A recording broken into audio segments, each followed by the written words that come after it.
चलिए यहाँ से शुरू करेंगे हम लोग टू डायमेंशनल मोशन का पहला एप्लीकेशन, जिसको हम लोग कहते हैं प्रोजेक्टाइल मोशन, है ना। तो प्रोजेक्टाइल मोशन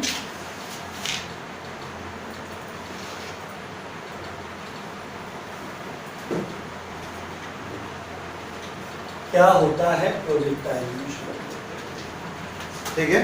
वैसे तो नॉर्मली किसी भी चीज को फेंक देना ही प्रोजेक्टाइल मोशन कहलाता है। किसी भी चीज को जब हम फेंकते हैं, प्रोजेक्ट करते हैं, ठीक है, तो उसी को प्रोजेक्टाइल मोशन कहते हैं। जिसको फेंक दिया उसे प्रोजेक्टाइल कहते हैं, मतलब जिस बॉडी को फेंका दैट इज प्रोजेक्टाइल, ठीक है, और उसके मोशन को प्रोजेक्टाइल मोशन। बट अपने सिलेबस में हम लोग कंसीडर ये करते हुए चलेंगे कि जब कभी ऑब्जेक्ट टू डायमेंशनल मोशन करते हुए चले तो उसे हम प्रोजेक्टाइल मोशन कहेंगे। बात समझ में आई? मतलब in the general sense projectile motion कोई भी ऐसा मोशन हो सकता है जिसमें हमने बॉडी को फेंक दिया हो, जिसको प्रोजेक्ट करते हैं, ठीक है, तो वो हो गया प्रोजेक्टेड पार्टिकल, ठीक है, और जो भी है अल्टीमेटली समझ रहे होंगे आप, ठीक है। लेकिन इन द जनरल सेंस से हम हट के हम बात कर रहे हैं टू डायमेंशनल मोशन के बारे में। तो टू डायमेंशनल मोशन में जब प्रोजेक्टाइल मोशन बोला जाता है तो प्रोजेक्टाइल मोशन ऐसा मोशन होता है जिसमें बॉडी टू डी में मोशन कर रही हो। एग्जांपल हम पहले भी आपको बता चुके हैं, ठीक है। तो मैं लिखता हूं when a body moves in two dimensional, when a body moves in two dimensional या in two dimensions, when body moves in two dimensions simultaneously under the influence of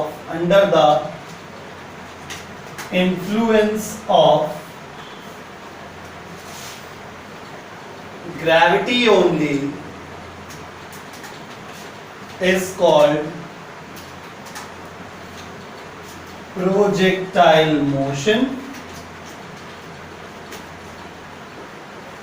ठीक, समझ गए। तो जब कोई ऑब्जेक्ट टू डायमेंशंस में एक साथ मूव करे under the influence of gravity only, यानी उसके ऊपर ग्रेविटी के अलावा कोई दूसरा फोर्स काम ना करे, तो उसे हम क्या कहते हैं? Projectile motion. बात समझ में आ गई? ठीक है।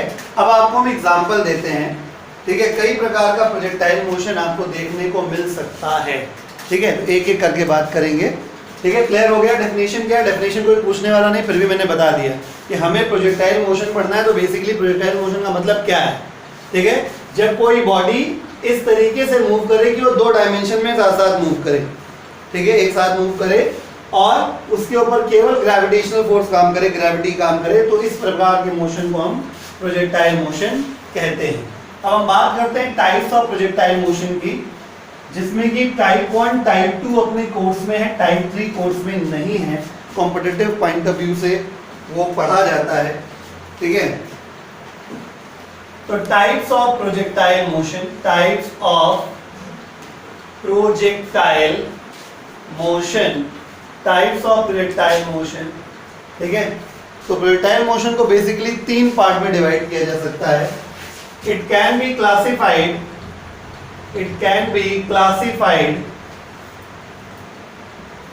into 3 पार्ट्स, ठीक है। पहला, इसको बोलते हैं ऑब्लिक प्रोजेक्टाइल मोशन और ground to ground projectile motion, जो कि ज्यादातर आपको यही पढ़ना है। ऑब्लिक और ground to ground projectile motion, oblique और ground to ground projectile motion. कोई डेफिनेशन नहीं पढ़नी है, बस फटाक से समझ लीजिए ऑब्लिक और ground to ground projectile motion क्या होता है। सपोज ये y एक्सिस है, ये x एक्सिस है, बॉडी को ओरिजिन से हमने किसी स्पीड से किसी एंगल पे फेंक दिया, बॉडी ग्रेविटी के अंडर चलते हुए एक पर्टिकुलर किसी पॉइंट पी पे आ जाएगा। इसको कहते हैं ऑब्लिक प्रोजेक्टाइल मोशन या ग्राउंड टू ग्राउंड, यानी same level to same level भी कह सकते हैं। ग्राउंड टू ग्राउंड का मतलब यहाँ पे same level to same level है, ठीक है। इसको बोलते हैं ऑब्लिक प्रोजेक्टाइल मोशन। कॉपी करिए इसको फटाक से।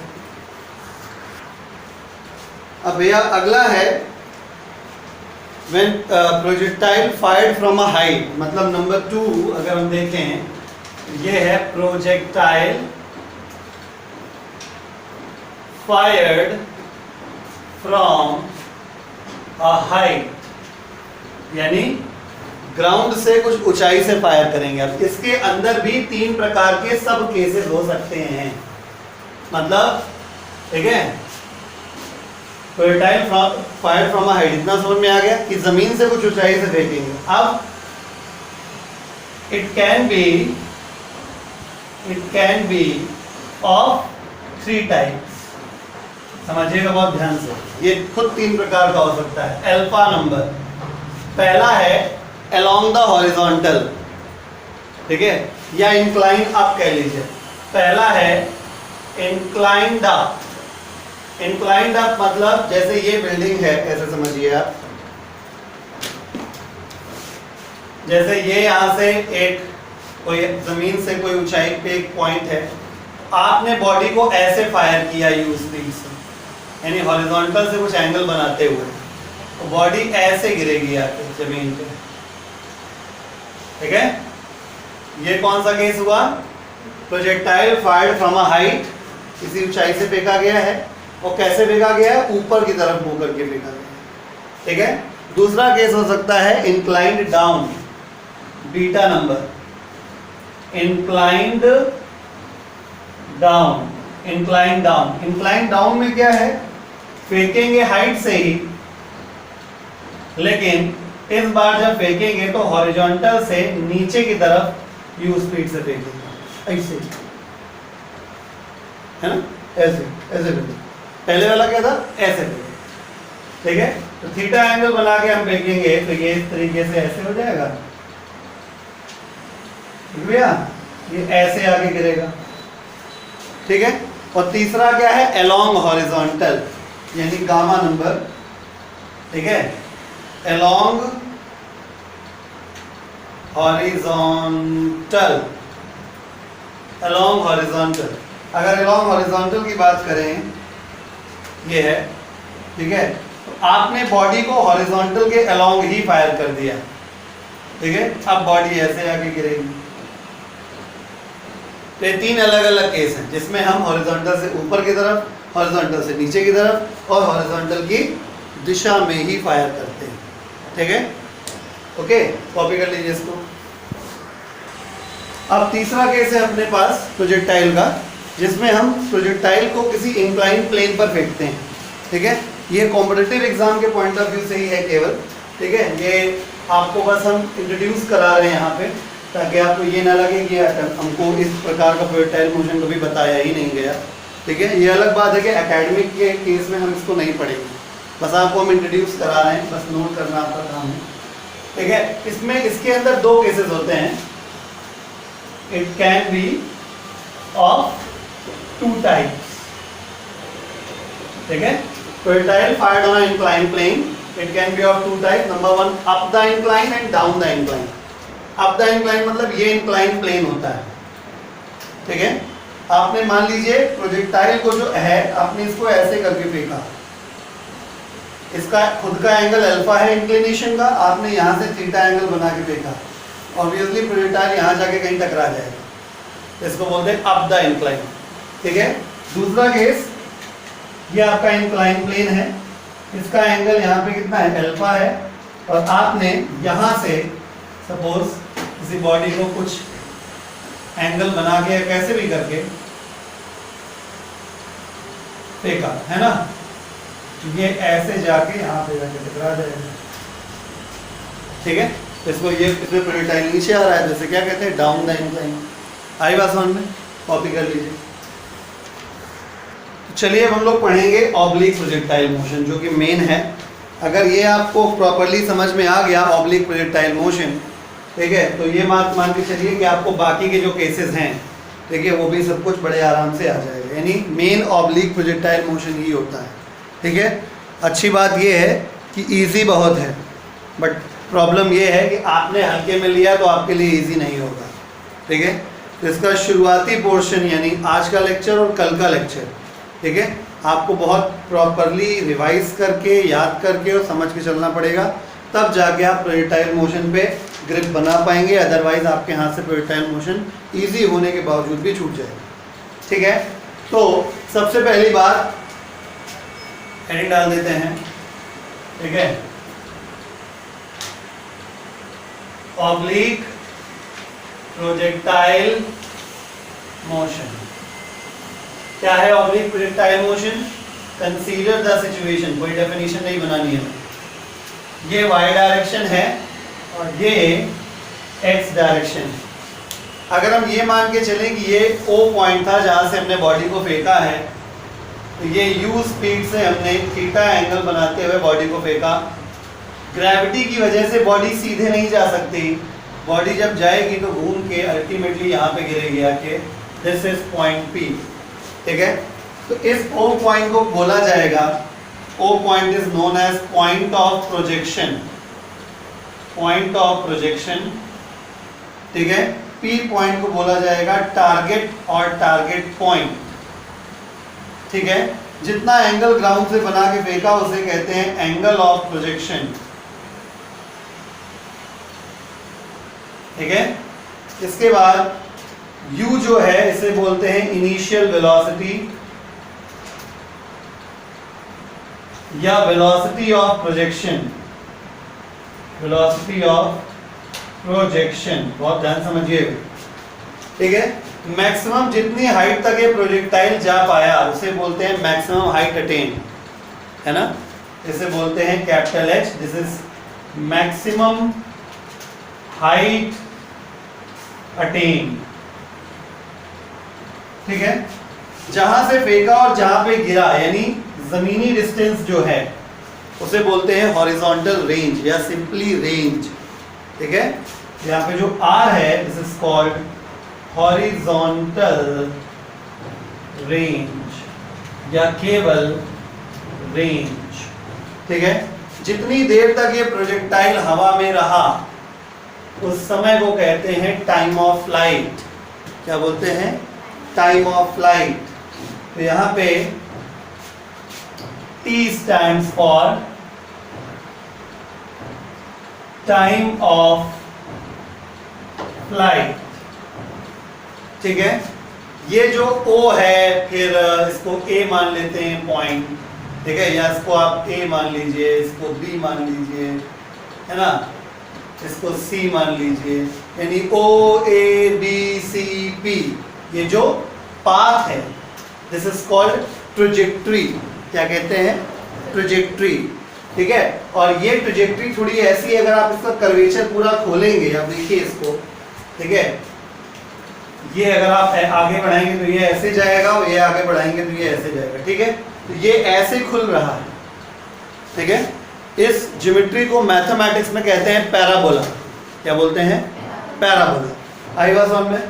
ठीक है, तो ये जो पाथ है दिस इज पैराबोलिक पाथ। क्या बोलते हैं? Parabolic path. आई बात समझ में?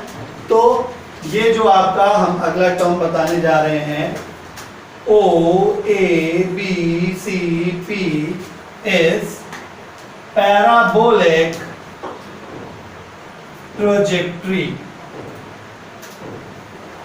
पैराबोलिक ट्रैजेक्टरी और पैराबोलिक पाथ आप समझ गए। मैथमेटिक्स में बता दे रहा हूं, देखिए ऐसी ज्योमेट्रीज होती हैं, ऐसे बना दिया पैराबोला, ओपनिंग अपवर्ड बोलते हैं इसको, जो मैथ्स के नहीं हो समझ लें।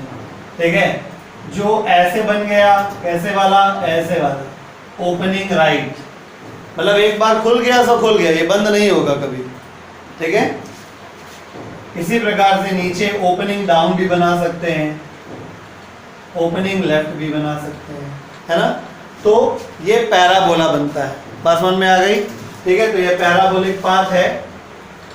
पैराबोला सिमेट्रिक होता है, इस वजह से एक बात ध्यान रखिएगा, मैं आपको एक चीज पहले से बता दे रहा हूं, ये सिमेट्रिक फिगर है, यानी इधर से इधर का फिगर, इधर से इधर का फिगर सिमेट्रिक है, बराबर एक जैसा है। तो अगर आप ये मान लो कि जिस समय हमने फेंका उस समय समय शून्य था, और जब तुमने यहाँ पे फेंका तो समय कितना हो चुका है, capital T, time of light के बराबर है कि नहीं। तो इसका मतलब जब तुम यहाँ पे हो तो टाइम कितना हो चुका है, t/2। हर चीज बताई नहीं जाती, बहुत सारी चीजें आपको खुद ऑब्जर्व करनी पड़ती। अगर ये पाथ सिमेट्रिक है तो इसका मतलब जितना देर जाने में लगा है उतना ही देर लौटने में लगा है, ठीक है। इसका मतलब अगर पूरा समय कैपिटल टी है तो ऊपर जाने तक आधा और बचा हुआ आधा नीचे आने में यूज हुआ होगा। आई बात समझ में, इसको कॉपी कर लीजिए। एक बात और क्लियर करना चाहते हैं आपको, पैराबोलिक, देखिए कोई भी जो ज्योमेट्री होती है, चाहे वो स्ट्रेट लाइन हो, चाहे सर्किल हो, चाहे इलिप्स हो, चाहे पैराबोला हो, चाहे हाइपरबोला हो, चाहे रेक्टेंगुलर हाइपरबोला हो, बहुत कुछ आप लोग मैथ्स में पढ़ेंगे। लेकिन आप एक चीज़ हमेशा देखेंगे कि कोई भी ज्योमेट्री हो उसकी अपनी एक इक्वेशन होती है, ठीक है। तो आपको हम पहले से ही बता के चल रहे हैं कि स्ट्रेट लाइन का, जैसे आपने 9th में पढ़ रखा होगा कि स्ट्रेट लाइन के लिए इक्वेशन हमेशा वो होती है, लीनियर इक्वेशन होती है, यानी x और y दोनों की पावर कितनी होती है, 1। मतलब जो इक्वेशन होती है उसमें x और y की इक्वेशन में दोनों की पावर 1 होती है। कब? जब स्ट्रेट लाइन होता है। लेकिन अगर पैराबोला है तो x और y की इक्वेशन जरूर होगी, लेकिन या तो x की पावर 2 होगी, y की पावर 1 होगी, मैक्सिमम पावर की बात कर रहा हूं, और या तो x की पावर 1 होगी और y की पावर 2 होगी। अगर आपको कोई भी ऐसी इक्वेशन कभी दिखाई दे जिसमें x या y दोनों में से एक की मैक्सिमम पावर 2 और दूसरे वाले की मैक्सिमम पावर 1 हो, तो समझ जाइएगा कि इक्वेशन क्वाड्रेटिक है। क्या है? क्वाड्रेटिक है। और क्वाड्रेटिक इक्वेशन कैसी है? जिसमें एक वेरिएबल की पावर 2 और एक वेरिएबल की पावर 1, प्लस की बात कर रहा हूँ, +1 एंड +2।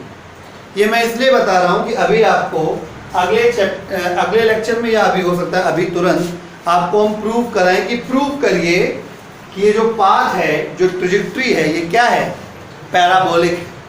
तो अगर आपको पैराबोलिक है तो बनी बात है, एक्सपेरिमेंट करके दिखाओगे नहीं, आपको प्रूव करना पड़ेगा। यानी आपको एक ऐसी इक्वेशन प्रूव करके लानी पड़ेगी जिसमें या तो x की पावर 2 और y की पावर 1 हो, या तो x की पावर 1 और y की पावर 2 हो। अगर ऐसी इक्वेशन आ जाएगी तो इससे सिद्ध हो जाएगा कि पाथ कैसा है? पैराबोलिक। बात समझ में आ रही है? मतलब इस क्वेश्चन को जब आप करेंगे तो आपका पहले मैथमेटिक्स का बैकग्राउंड मजबूत होना चाहिए, मैथमेटिकल बैकग्राउंड मजबूत होना चाहिए, ठीक। कि अगर हमें ये सिद्ध करना है कि ये पाथ पैराबोलिक है तो हमें इस पाथ की जो इक्वेशन निकालनी पड़ेगी वो इस तरीके की आनी चाहिए। अगर ऐसी आ गई तो सिद्ध हो जाएगा कि इक्वेशन क्वाड्रेटिक है, जो कि क्वाड्रेटिक इक्वेशन हमेशा किस पाथ को शो करती है? पैराबोलिक पाथ को शो करती है। आई बात समझ में? कॉपी कर लीजिए। तो अब हम लोग प्रोजेक्टाइल मोशन को स्टडी करने के लिए इसकी आत्मा को खंगालते हैं। मतलब ये कि हम इसका हर वो एस्पेक्ट देखेंगे कि जैसे प्रोजेक्टाइल मोशन का क्वेश्चन लगाना है या डेरिवेशन करना है तो हमारे पास क्या क्या टूल्स होने चाहिए, ठीक है। तो हम इसको हेडिंग देते हैं, analytical study of oblique projectile motion. ये सबसे अहम हिस्सा है पूरे प्रोजेक्टाइल मोशन का, चाहे वो किसी भी तरीके का प्रोजेक्टाइल मोशन क्यों ना हो। सबसे इंपॉर्टेंट सेक्टर है ये। अगर ये आप समझ जाएंगे तो ये आपके लिए रामबाण का काम करेगा, ठीक है।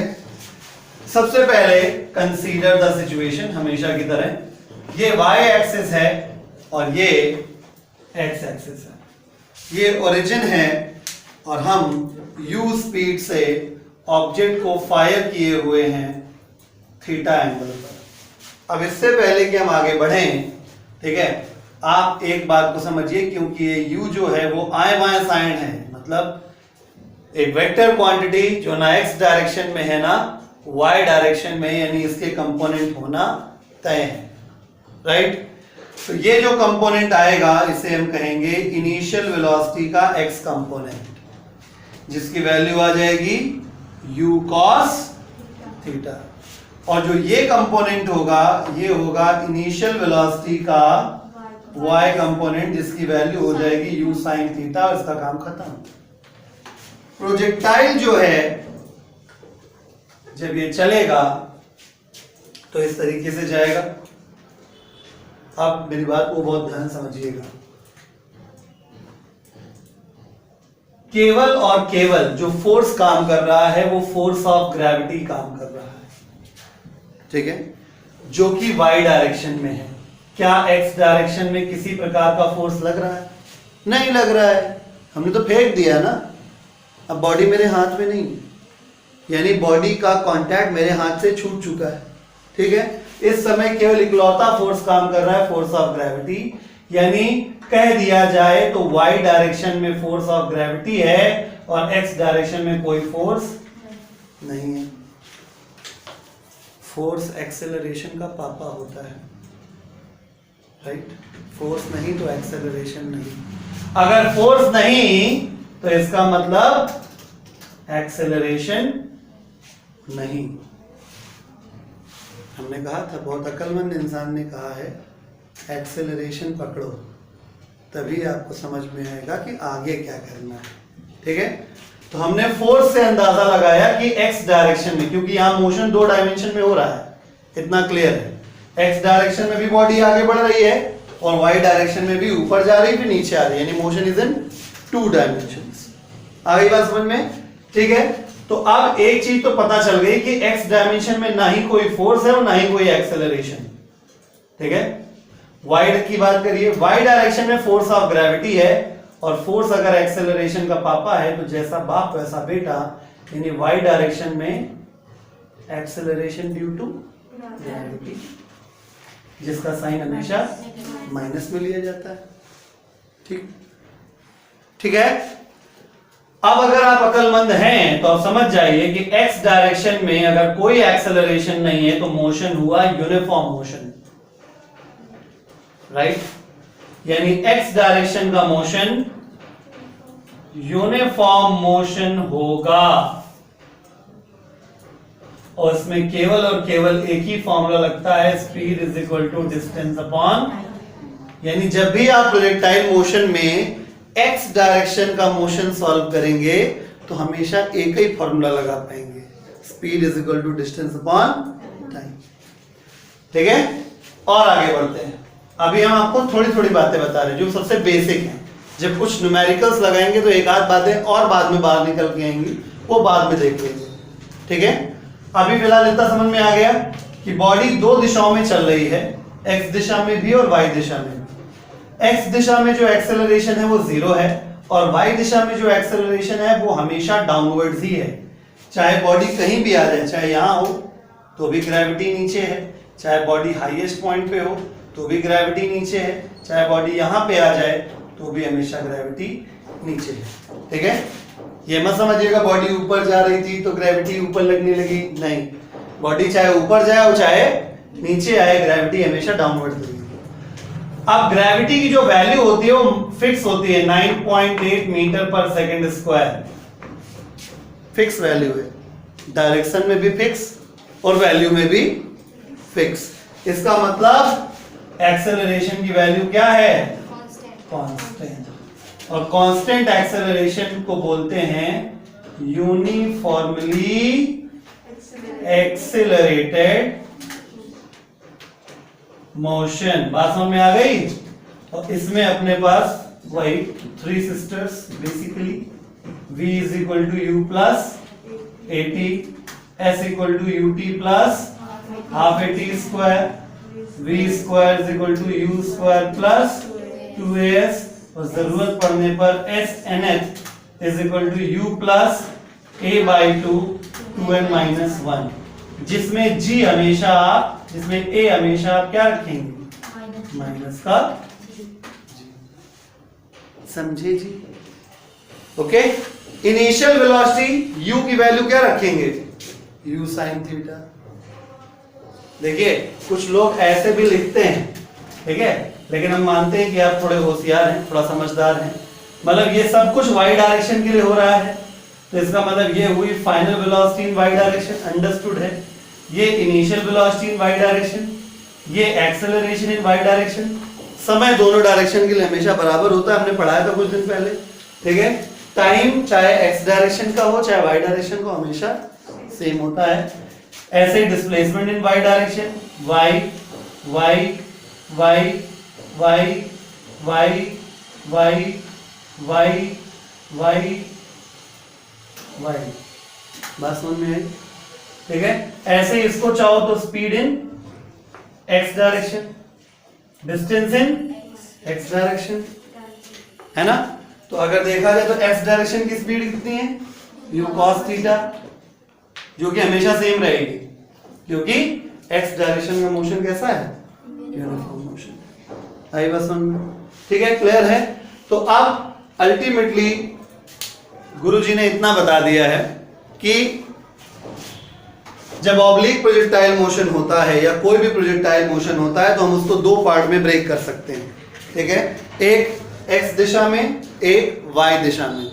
एक्स दिशा में जब आप सॉल्व करते हैं, यानी आप प्रॉपरली बेधड़क कैसे लिखेंगे, dealing motion along x direction, जैसे भी हमने लास्ट लेक्चर में किया था, दो सवाल बताए थे, किया था ना, dealing motion along x direction, dealing motion along y direction. तो जब आप एक्स डायरेक्शन में डील करिएगा तो बाकायदा बस फॉर्मूला स्पीड और डिस्टेंस बहुत टाइम लगा दीजिएगा, और जब वाई डायरेक्शन में करिएगा तो फॉर्मूला ये लगाइएगा, ठीक है। अच्छा, एक और बात बता दो, अब जो स्पेसिफिक बात है ऑब्लिक प्रोजेक्टाइल मोशन के लिए, ये जनरल बात है किसी भी प्रोजेक्टाइल मोशन के लिए यहां तक, ठीक है। ऑब्लिक प्रोजेक्टाइल मोशन के लिए कुछ बातें पर्टिकुलर हैं, वो मैं बताता हूं। पहली चीज, जितनी देर में, मतलब जितनी वेलोसिटी से आपने इसको फेंका है और जितने एंगल से फेंका है, ये जब जमीन पे आके बॉडी टकराएगी तो उतने ही स्पीड से टकराएगी, सेम लेवल पे, और उतने ही एंगल से टकराएगी। ये हम ऑब्लिक के लिए पर्टिकुलरली बोल रहे हैं, हम सब सारे प्रोजेक्टाइल मोशन के लिए नहीं कह रहे हैं। सारे प्रोजेक्टाइल मोशन के लिए ये बात सही है, ये बात सही है, सब प्रोजेक्टाइल मोशन के लिए तुम एक छड़ी से हाथ धो सकते हो। लेकिन मैं ये जो बात बता रहा हूं, ये सिर्फ किसमें वैलिड है, ऑब्लिक में। आप जितनी स्पीड से फेंकते हैं उतनी ही स्पीड से बॉडी टारगेट पे टकराती है, यानी पी पॉइंट पे बॉडी उतनी ही स्पीड से टकराएगी, और जितने एंगल पे फेंकते हैं उतने ही एंगल से टकराती है। आई बात समझ में, मतलब आपने जमीन से थीटा एंगल बना के आपने बॉडी को फेंका था, तो जब बॉडी वापस जमीन पे आएगी तो थीटा एंगल बना के ही उतनी स्पीड से टकराएगी, ठीक है। ओके, नोट करिए।